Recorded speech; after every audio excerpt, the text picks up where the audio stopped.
Have you ever pondered about the significance of femoral lines in medical procedures?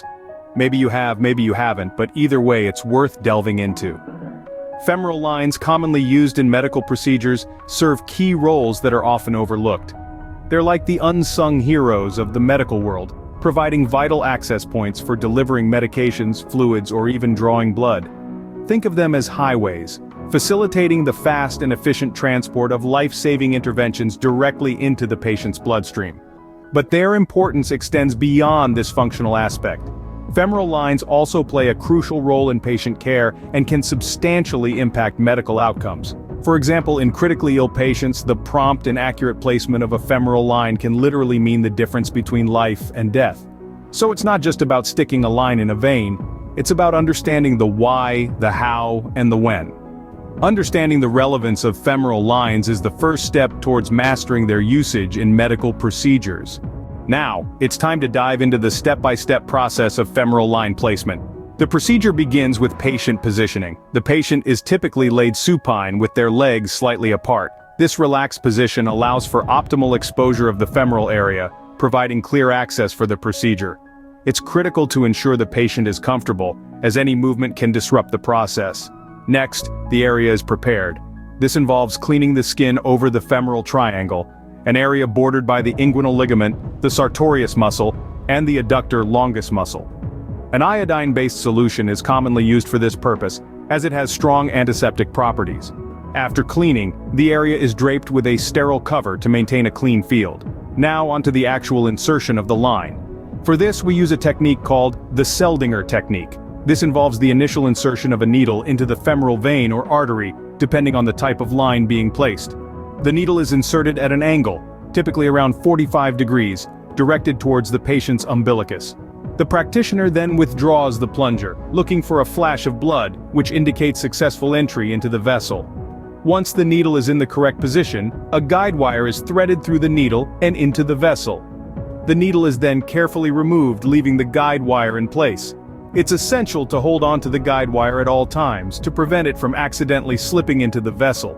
Following this, a small incision is made at the needle entry site to allow for the introduction of a dilator. This dilator is threaded over the guide wire and pushed gently into the vessel, widening the entry point to accommodate the line. The line is then threaded over the guide wire and into the vessel, replacing the dilator. Once the line is in place, the guide wire is removed. The line is then secured with sutures or a securement device to prevent dislodgement. The final step in the process is verification. This involves confirming the correct placement of the line, typically through the use of ultrasound or an X-ray. It's also important to check the line for any signs of complications, such as bleeding or infection. In terms of femoral arterial line placement, the process is similar. However, the needle is inserted more laterally and at a lower angle, typically around 30 degrees, to access the femoral artery instead of the vein. The arterial line is used to monitor blood pressure and sample arterial blood gases. In contrast, the femoral central line is inserted more medially and at a higher angle to access the femoral vein. This type of line is used for the administration of medications, fluids, blood products, and for hemodynamic monitoring. As you can see, the placement of femoral lines is a meticulous process that requires precision and expertise. Each step must be performed with careful attention to detail and a deep understanding of the anatomy and physiology involved. Whether it's an arterial or a central line, the goal remains the same: to provide an effective and safe means of vascular access for the patient. Let's move on to the indications for femoral central line placement. A femoral central line, also known as a central venous catheter, is a tube placed into a patient's femoral vein to administer medications or fluids, draw blood, or measure central venous pressure. It's a critical tool in the world of medicine, but it's not always the first choice for every situation. So, when is a femoral central line indicated? One of the main indications is when other access points are not available or suitable. For instance, if a patient has a clotting disorder that makes other veins risky, or if there are obstructions or infections in other potential access sites, a femoral line might be the best choice. It's also a good option when rapid fluid resuscitation or central venous pressure monitoring is needed, especially in emergency situations. Patients with certain medical conditions might also necessitate this procedure. For instance, individuals with severe burns, trauma, or septic shock, where rapid administration of fluids or medications is vital, may benefit from a femoral central line. Likewise, patients requiring long-term intravenous therapy, such as chemotherapy or dialysis, may also find a femoral central line to be the most practical and comfortable option. However, it's important to remember that while femoral central lines can be highly beneficial, they're not without risks. These can include infection, bleeding, and even damage to the femoral artery or nerve. Therefore, the decision to place a femoral central line should always be based on a thorough assessment of the patient's condition and the potential benefits versus risks. In addition, the placement of a femoral central line requires specific expertise and should be performed by a healthcare professional with appropriate training and experience. This ensures the procedure is carried out safely and effectively, minimizing potential complications. Knowing when to use a femoral central line can significantly improve patient outcomes. The more we understand about these indications, the better equipped we are to make the right decision for our patients. Let's continue our journey of understanding femoral lines in the next scene. Let's now turn our focus to the indications for femoral arterial line placement. This is an essential procedure in the healthcare field, with several key scenarios that warrant its use.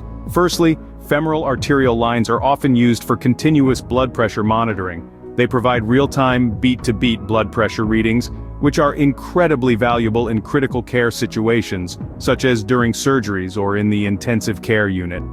This brings us to the second indication, the need for frequent or continuous blood sampling. Femoral arterial lines allow for easy, repeated access to arterial blood for laboratory analysis. This is particularly useful for patients who require close monitoring of blood gases or electrolyte levels. Thirdly, femoral arterial lines come into play when other vascular access points are not available or contraindicated. For example, in patients who have upper extremity trauma, burns, or severe peripheral vascular disease, a femoral arterial line may be the best or only option. In certain clinical scenarios, femoral arterial lines are also used for the administration of vasoactive medications. These are drugs that affect the tone of blood vessels and are often used in the treatment of conditions like severe hypertension or shock. Lastly, femoral arterial lines are indicated in some diagnostic procedures. For instance, they can be used in angiography, a medical imaging technique used to visualize the inside of blood vessels. It's important to note that while femoral arterial lines have numerous indications, they are not without risks. Complications such as infection, thrombosis, or hematoma can occur, and the benefits of line placement must always be weighed against these potential risks. In summary, femoral arterial lines are indicated for continuous blood pressure monitoring, consistent blood sampling, when other access points are unavailable for the administration of certain medications, and in some diagnostic procedures. Being able to identify when a femoral arterial line is needed is a critical skill in healthcare. A crucial aspect of femoral line placement is patient positioning. Now you might wonder why that's so important. Well, the right positioning can make a world of difference, while poor positioning can lead to risks that we'd rather avoid. In femoral line placement, the optimal position is called the supine position, where the patient lies flat on their back. This position allows for the best access to the femoral area, which is located in the groin. Also, it enables the healthcare provider to have a clear view of the target area and ensures the patient's comfort during the procedure. Now, why does this matter? First, positioning plays a significant role in reducing the risk of complications such as arterial puncture or hematoma formation. These complications can occur when the needle inadvertently punctures an artery during the procedure or causes bleeding under the skin. By ensuring that the patient is correctly positioned, we can minimize the risk of these complications. Second, patient positioning can also impact the success rate of femoral line placement. A well-positioned patient allows for a more accurate needle insertion, increasing the chances of a successful procedure. On the other hand, a poorly positioned patient can make needle insertion more difficult, potentially leading to multiple attempts, which can be uncomfortable for the patient and time-consuming for the healthcare provider. Moreover, it's not just about positioning the patient at the start of the procedure. It's also about maintaining that position throughout. The patient should be encouraged to stay still and relaxed, which can be achieved through clear communication and reassurance. Lastly, let's not forget the importance of post-procedure positioning. Once the femoral line is in place, the patient should continue to lie flat for a period to minimize the risk of complications, especially bleeding. So, as you can see, patient positioning isn't just a step in the process, It's a critical component that can impact the entire procedure from start to finish. It requires careful consideration and attention to detail to ensure a safe and successful femoral line placement. Proper patient positioning is integral to the successful placement of femoral lines. It's time to delve deeper into the specifics of the femoral arterial line. The femoral arterial line, often known as the ART line, is a crucial tool in the world of healthcare. This line provides continuous, real-time blood pressure readings, which can be invaluable in monitoring patients' cardiovascular status, especially during critical situations. Now let's walk through the steps involved in placing a femoral arterial line. First, the groin area is cleaned and draped in a sterile fashion. The femoral artery is then located, typically palpable midway between the pubic bone and the anterior superior iliac spine. Local anesthesia is administered to numb the area. Following this, a needle attached to a syringe is carefully inserted into the artery. Once blood is aspirated into the syringe, a clear sign that the needle is in the artery. The needle is stabilized, and the syringe is removed.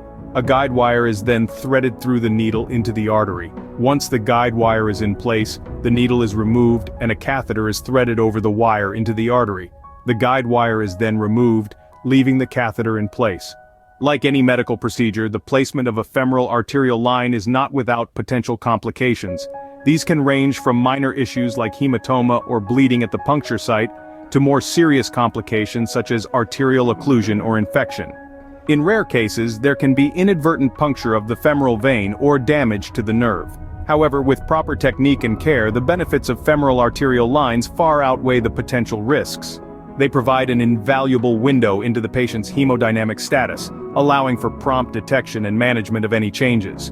They are particularly useful in critically ill patients, where close monitoring of cardiovascular function is essential.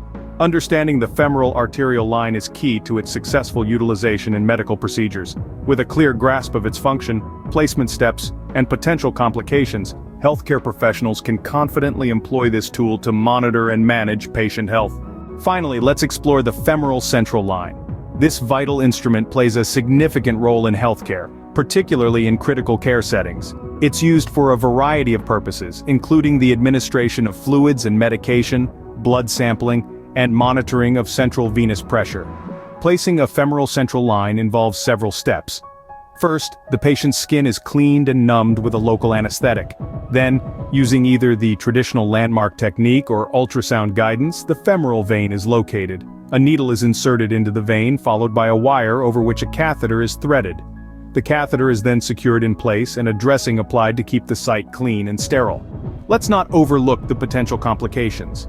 These can range from minor, such as local infection at the insertion site, to more serious, like damage to surrounding structures, or even systemic infection. However, with strict adherence to sterile techniques and careful monitoring, these risks can be minimized. Understanding the femoral central line isn't just about knowing how to place it. It's also about appreciating its potential benefits and risks. It's a tool that can facilitate life-saving interventions, but it also carries responsibility. It's a reminder of the delicate balance that healthcare professionals must strike between intervention and preservation, action and caution. This balance is not static but dynamic, shifting with each patient, each condition, each moment. And it's in navigating this balance that the art and science of medicine intertwine. The femoral central line, in its simplicity and complexity, embodies this intertwining. With a solid understanding of the femoral central line, healthcare professionals can effectively use this tool to improve patient care. The knowledge and skills involved in its use are not static but dynamic, evolving with advances in technology and practice. So, keep learning, keep practicing, and keep striving to provide the best possible care for your patients.